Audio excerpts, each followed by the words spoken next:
Hey, this is Matt once again. Welcome back to another video. This is another paid request, this time for Joseph. Thank you so much for that. And for those interested in requesting pretty much any type of videos or topics, commentaries, reviews, re-reviews, randomness, out of the blueness, whatever it may be, feel free to send it either directly to my PayPal or join my Patreon.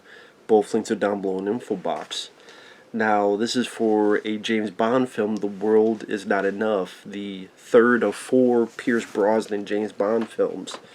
Now, before I did that, I didn't grow up with James Bond. The only James Bond I truly grew up with was maybe a little bit of License to Kill with Timothy Dalton, but mainly it was the Pierce Brosnan films. And then it was about maybe 10 years ago I saw most of them for the first time in a marathon. And I just say that my favorite James Bond films would be stuff like GoldenEye with Pierce Brosnan. But also I loved The Spy Who Loved Me with Roger Moore. Really enjoyed Goldfinger with Sean Connery, License to Kill with Timothy Dalton. Tomorrow Never Dies, I think, is very underrated, also with Pierce Brosnan. I liked Skyfall and Casino Royale. As for the worst in some of those films, I was not a fan, like going through it. Like Sean Connery, I was not a fan of For Russia with Love. I liked Dr. No. I liked... oh, the one with Donald Pleasance. God, the tip of it is on my tongue. Damn it. But, again, I'm bad with titles. I could never get into The Man with the Golden Gun. And even Spectre with... I didn't care for Spectre with Daniel Craig, but the worst one I ever saw was Die Another Day. This one is close. And that's sad because I like Pierce Brosnan. I would say he's my favorite James Bond because he's the one I grew up with the most. And if I did like a top 5, like 2 of my favorites has him in it. GoldenEye and Tomorrow Never Dies. Then top 5 probably also include like Spy Who Loved Me, License to Kill, and Goldfinger. But Live and Let Die, that's another good one. This is close because it's not the worst. At least some of the action scenes are kind of fun. Very nice stunt work. A lot less CGI compared to Die Another Day. For the most part, it's done practically. I mean, there's a pretty decent boat chase at the beginning with some nice stunt work. There's stunts like underground facility where James Bond gets on these chains and he's rolling them back and forth to go along this pattern while this big ball of fires, multiple explosions are right behind him. Nice stunt work there. I like Pierce Brosnan as an actor. This is the last appearance of Q. He was in pretty much all the movies, and even his last bow was kind of fun. His last words, always have an escape plan, and then he just descends into the floor with another contraption. Q was the inventor, of course, of the James Bond mythology, so to speak. The role of M by Judi Dench, she has a little bit more to do in this compared to the other Pierce movies. And of course she would come back, which is always weird, she came back for the Daniel Craig, because they're not the same continuity, but she's playing the same character. So yeah, I always thought that was a bit weird. So there is some good stuff in this, but this is one of those films that the mind wanders as you're watching it. Like you're watching it, and then you're pausing to go get a snack. You come back. Then you pause to take a piss. Even if you don't need to take a piss, you come back. Then you pause and you look at something on the internet for a bit. Then you come back. Then you pause. Hey, is my email? Okay. Then you come back. It's not a film that would draw you in. It's a film that has a very boring plot dealing with an oil pipeline and maybe Sophie Marceau her bit could be interesting. But then they also have this other guy, Renard, played by Robert Carlyle. Robert Carlyle, I liked him in Ravenous. Here, it's not that his acting's bad, but his villain is kind of stock, and they have this whole thing that he got a bullet in his head and he's impervious to pain. But they don't really do that much with the impervious to pain thing. I mean, to intimidate someone, he's holding a hot rock that's burning. At one point he gets shot, he's not affected by it, but there's not a whole lot of stuff where that really comes into play. Even during the fight with James Bond, you think there'd be a lot of times where maybe James Bond wounds him and he does this, but it does nothing, and Renard laughs at him, or James Bond breaks his fingers, and then Renard just quickly, like, I think the whole impervious to pain thing could have been played up a lot more since they brought it up in the first place. And even though some of the action scenes are well handled practically wise, they're also either ridiculous, silly, or remind you of better James Bond movies. I mean, in the beginning of the film, it's in Spine. What the fuck is Spine? That's a redneck version of saying Spain. We don't say Spain, we say Spine. See the Spaniard? In Spain, he's doing a deal. He jumps out the window with a suitcase, which was a decent stunt. And then he brings the money back. There's a bomb in it. The money blows up. Guy dies. Finds the assassin. Chases her. Gets in a boat chase. I thought the boat chase was alright. It was decent. There's some good stunt. I mean, there's a nice bit where the boat has to jump out of the water and then be driven on land in order to get to a shortcut to try to catch up to his assassin. But also I'm thinking, you know what? I saw this done better in a film called Amsterdam, which was a slasher film overseas. And that's Amsterdam, ending with ED. And yeah, it's a slasher film, but in the middle of the slasher film, there's like a really cool boat chase through the canals of, like, sitting there going, this could work in a James Bond movie. That's how well it's shot. If you haven't seen Amsterdam, I definitely recommend it. But don't watch the dub version. Try to watch the subtitle version.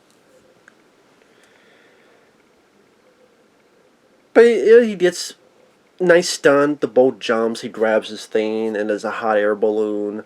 She decides to commit suicide. Blows up. He did nice practical action stunt work, which puts it above Die Another Day.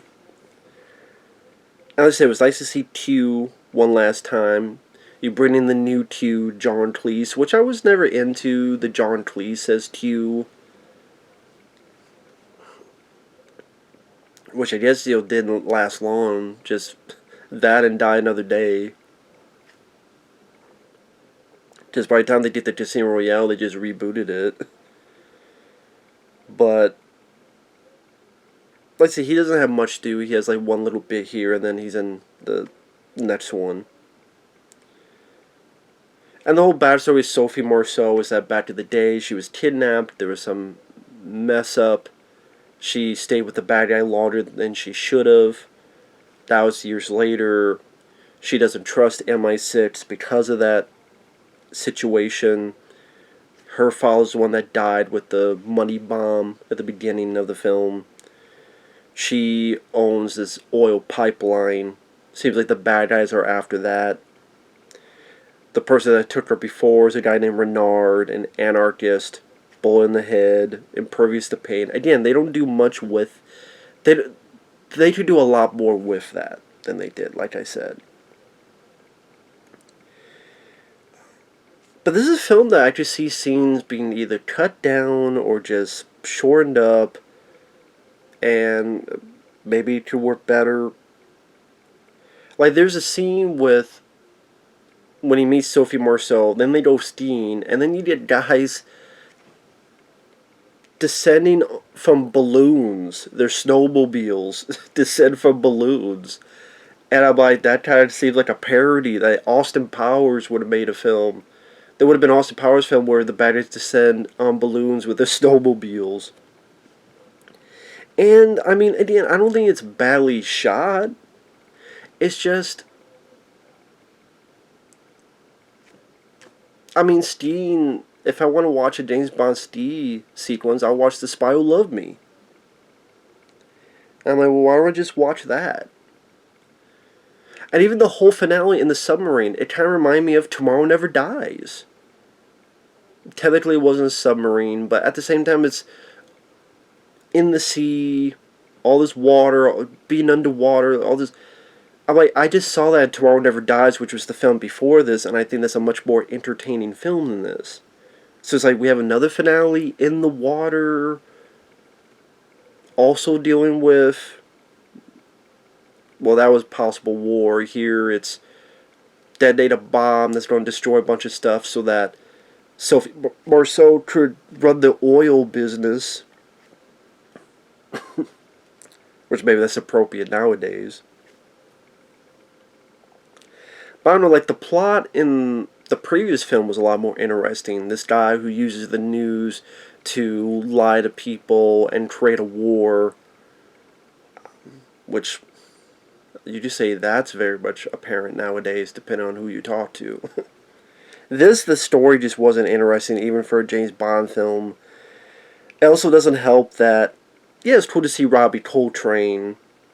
He was in GoldenEye. He comes back here, who runs this casino, and he helps James Bond later.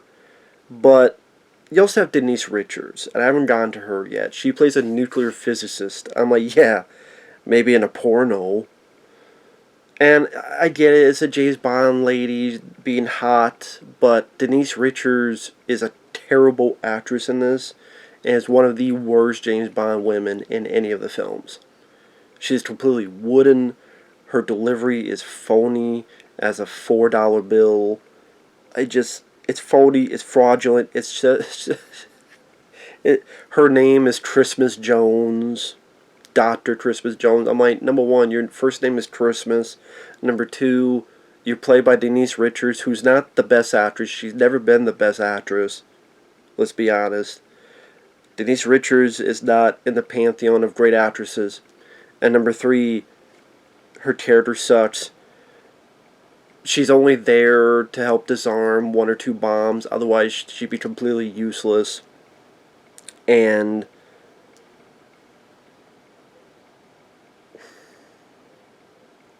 even then, you could make an easy argument that James Bond could have done all the stuff she does.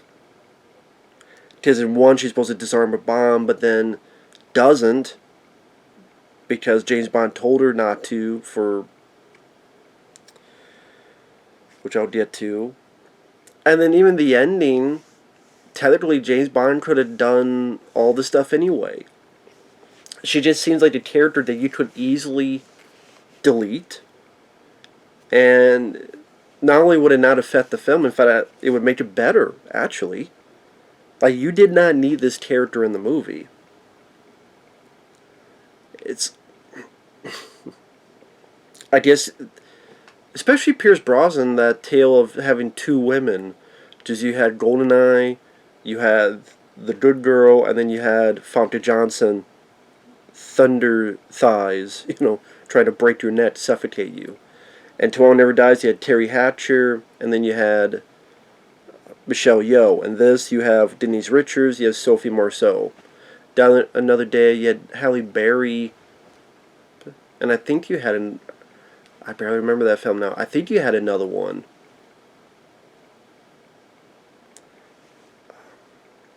Again, they really stuck with that formula, especially with the Pierce Brosnan films. I'm not saying that was never done before that, but I'm just saying especially with these. Well, you didn't have to do that. Just take Denise Richards out of it. It would be better. She's completely wooden. She's terrible. there's a bit with this underground battle. That's where you get the bit where James Bond jumps on these chains and is going down the pipe. I mean, yeah, not really pipe, but going down with all this fire exploding. It's a good looking stunt. Like I said, I could give the movie that. And then there's a terrible looking scene where him and Denise Richards are on this pipe. They're supposed to be descending very fast through this pipeline to grab this bomb and disarm it. And everything around them is fake CG. That's the worst looking scene in the movie. And then she's trying to disarm it and realizes, well, there's not a nuclear bomb. It'll just be a bomb that kills us. And then Pierce like, get rid of, just don't do it. Don't do it. Let it blow up. That's because, well, now she tried to kill us with this bomb, and because we let it blow up, now she thinks we're dead. And by that point, Judi Dench has been captured. You find out Sophie Marceau was working with the bad guys because of Stockholm syndrome. And like, there's another scene that could be completely cut out of this. There's a random, you might as well say a random bit where they go to this caviar factory. And the scene could be completely cut out. It's a scene where, like I said, Bond and Denise Richards go to this caviar factory, and then these helicopters attack. Robbie Coltrane is there. And okay, why do the helicopters have buzzsaws? Sound like the Running Man. Buzzsaw. What's that? Fireball? Captain Freedom? Why do all these helicopters have fucking buzzsaws? Like, imagine a helicopter. Now imagine at the bottom of the helicopter all these buzzsaws. Number one, how the fuck do they get on the helicopter? Do the buzzsaws like do like this? But do the helicopters still land with all that shit under it? How the hell do a helicopter, even with... Okay, because the buzzsaws are descending like this low. Imagine this hand is the helicopter. There's like a bunch of buzzsaws here. Even if you retract, can the helicopter still land? Or was it hovering? Okay, connect the shit. And why? I'm like, use missiles. And then they do use missiles. I'm like, you know what? Maybe you should have used missiles first. Not a fucking buzzsaw to go through the shack where James Bond... Like, okay, here's a shack where James Bond and Denise Richards... You know what would work better? Done. No, instead, the first motive... The first motif is to use a fucking giant buzzsaw to slice through the shack. I'm sitting there going... What? That's like you have a gun... But your first instinct is to throw a rock at someone, because the rock is right next to you, and not use the gun. What? Or use your shoe. I'm going to use my shoe to throw it at you instead of this gun. Because maybe it'll make you boop and slip and hit your head. Oh, I'm going to use these buzzsaws to hopefully slice you first. Well, that didn't work. I guess now I'll use some missiles. No, they're just these giant buzzsaws. Just to, hey, slice... And again, some of the practical action is nicely shot. You're going through the dock, going through James Bond's car. It's totally ridiculous and silly and stupid, though, too. It just... And I understand, it's James Bond. There's a lot of that stuff in this, but at this point, I'm like, this is... It's like a... level of a video game, but in the video game you're more given leeway compared to this. Again, why do choppers have buzzsaws? Why not use the missiles? Oh wait, they have the missiles. Well, why didn't they use those first? It's something I wrote down. So ultimately it's some type of thing with a plutonium, put in a sub-reactor, make a big explosion, control the oil. And for some reason they put James Bond this neck torture device.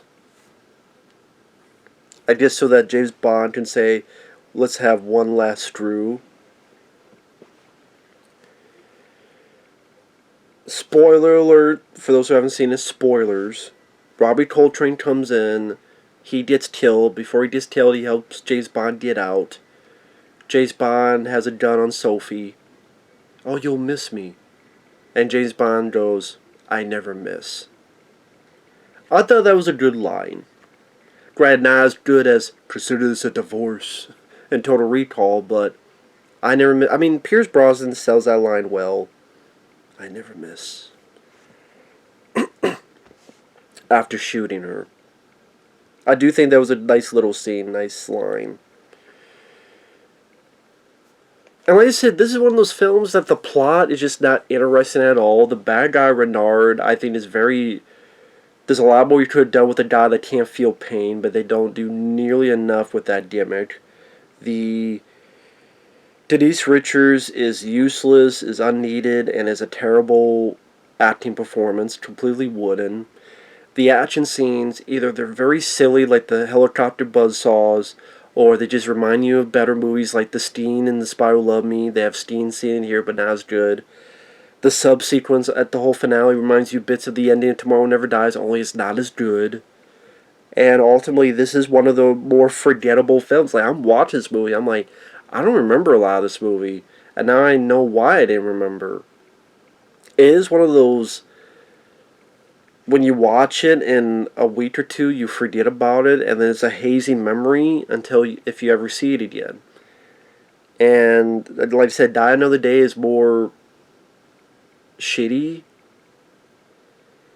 because that's a film that wants to be dirt serious, super serious, with James Bond being captured and left behind, but then wants to have a silliness of James Bond going in the ice and a super laser out of Austin Powers chasing after him to melt the ice and going through the ice palace. It's like it wants to be Casino Royale, but it wants to be Austin Powers.